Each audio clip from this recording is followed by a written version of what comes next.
সারা বাংলাদেশে এমপিওভুক্ত ৯,৫০০ আলিয়া মাদ্রাসা, তার ভিতরে এখন নির্বাচিত মাদ্রাসা হচ্ছে ২,০০০। এটার মধ্যে আপনাদের মাদ্রাসাও আছে। কওমি মাদ্রাসা হলো প্রায় ২০,০০০, হাফিজিয়া মাদ্রাসা হলো, নুরানি মাদ্রাসা সহ প্রায় ২৬,০০০। তাই আমি বলি কোরআন নাজিল হয়েছে সৌদি আরব, কোরআনকে সুর করে সুন্দর করে পড়তে পারছে মিশরের কারীরা, ঠিক কিনা?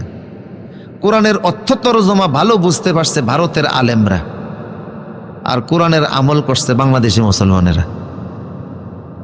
এদেশে ইসলাম রক্তের মাধ্যমে বাংলাদেশে ইসলাম আসে নাই। মদিনাতে যখন ইসলাম গেছে ঠিক তখনই বাংলাদেশে ইসলাম চলে আসছে।